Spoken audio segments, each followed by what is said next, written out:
সম্মানিতা মা বোনেরা, ঘর ঝাড়ু দিতে দিতে যদি আপনি জিকির করেন কি হয় এটা কি জানেন আপনি? বিশেষ করে একটা বোন প্রশ্ন করেছে যে জিকির করতে করতে ঘর ঝাড়ু দেওয়ার সময় যদি কেউ জিকির করে তাহলে নাকি সেই ঝাড়ুটা কাবা ঘর ঝাড়ু দিলে যেই সোয়াব হয় সেই রকম কোনো সোয়াব পাওয়া যায় কিনা, এ ধরনের একটি প্রশ্ন একটা বোন করেছে। আসলে কোরআন এবং হাদিসে এই ধরনের কোনো হাদিস পাওয়া যায় না। তবে হ্যাঁ, মা বোনেরা যেহেতু ঘর ঝাড়ু দেয়, বিভিন্ন সাংসারিক কাজকর্ম করে, সেক্ষেত্রে তারা যদি জিকিরের সাথে এই কাজগুলি করে তাহলে আল্লাহর রহমত এবং বরকত তাদের উপর বেশি বেশি করে নাজিল হবে। এটা সহিহ হাদিস।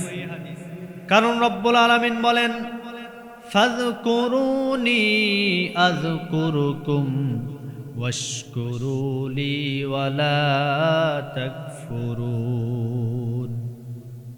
রব্বুল আলামিন বলেন, যারা আমাকে স্মরণ করবে আমি আল্লাহ তাদেরকে স্মরণ করি। এখানে কিন্তু আল্লাহ পাক রব্বুল আলামিন বলেন নাই যারা আমাকে স্মরণ করবে আমি তাদেরকে স্মরণ করব, তা কিন্তু বলেন নাই। বরং রব্বুল আলামিন বলেছেন যারা আমাকে স্মরণ করবে আমি আল্লাহ তাদেরকে স্মরণ করি। সুবহানাল্লাহ। কত বড় কথা আল্লাহ বলেছেন, কত গুরুত্বপূর্ণ কথা আল্লাহ বলেছেন। যে সমস্ত বান্দা বান্দিরা আমাকে স্মরণ করবে আমি রব্বুল আলামিন তাদেরকেও স্মরণ করব।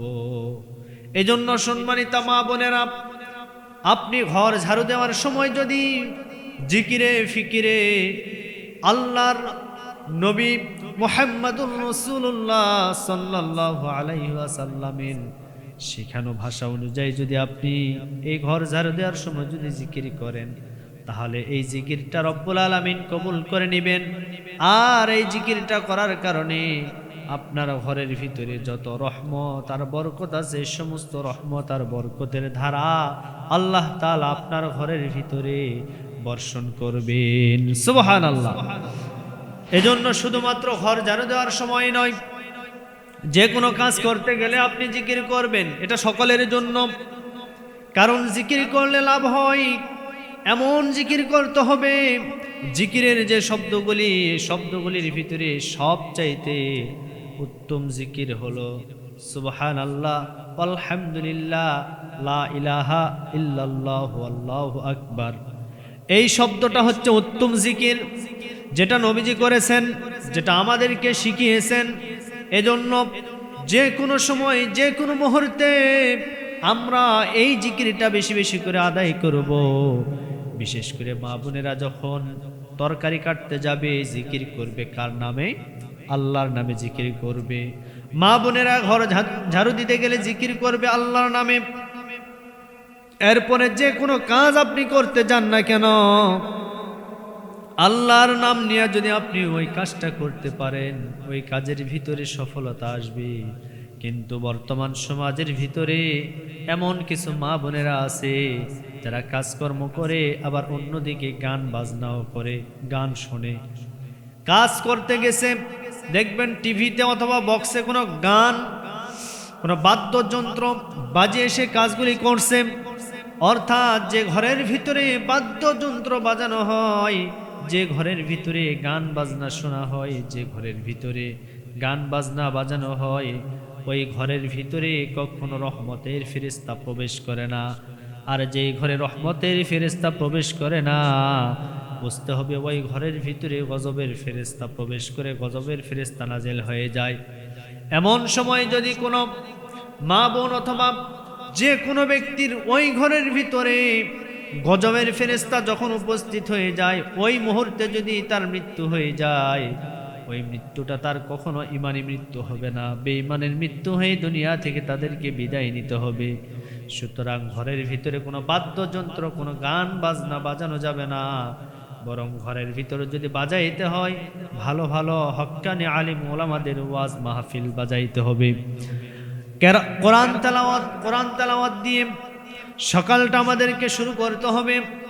মা বোনেরা বিশেষ করে ফজরের নামাজ আদায় করতে হবে।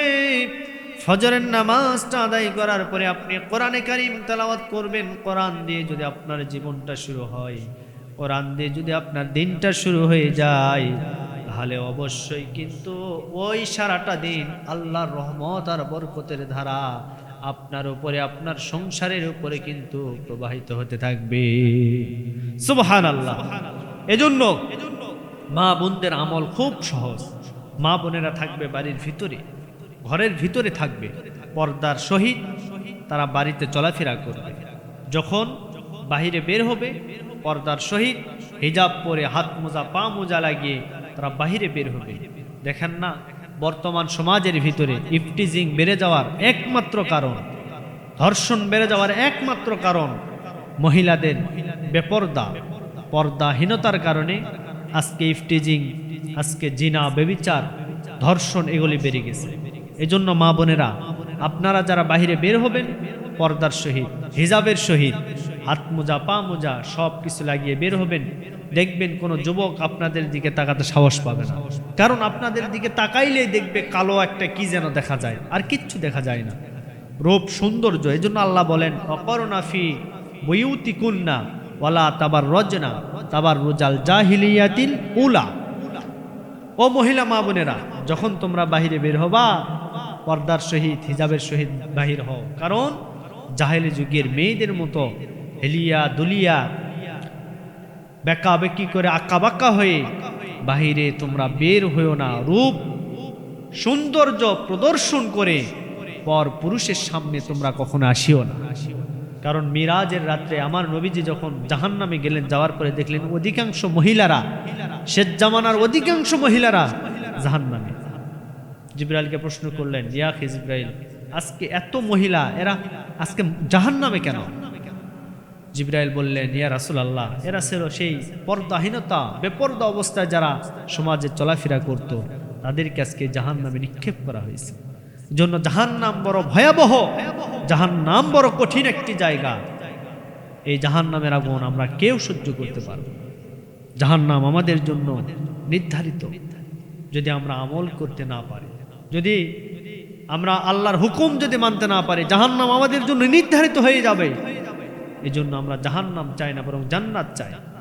এমন জান্নাত, জান্নাতের তলদেশ দিয়ে আনহার, আল্লাহ বলেন অসংখ্য নদী প্রবাহিত করেছে। সুবহানাল্লাহ। নাহার, এক বচন আনহার, অসংখ্য অগণিত নহর আল্লাহ প্রবাহিত করবেন। ঝর্ণার নহর, মদের নহর, শরাবের নহর, দুধের নহর। দুনিয়াতে যেটা আপনার জন্য হারাম ছিল, জান্নাতে সেটা হালাল করবেন।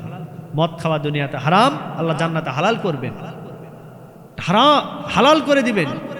এজন্য সে জান্নাত পেতে গেলে আমাদেরকে অবশ্যই আমল করতে হবে। আল্লাহ পাক আমাদেরকে বোঝা আমল করা তৌফিক দিন। আমিন।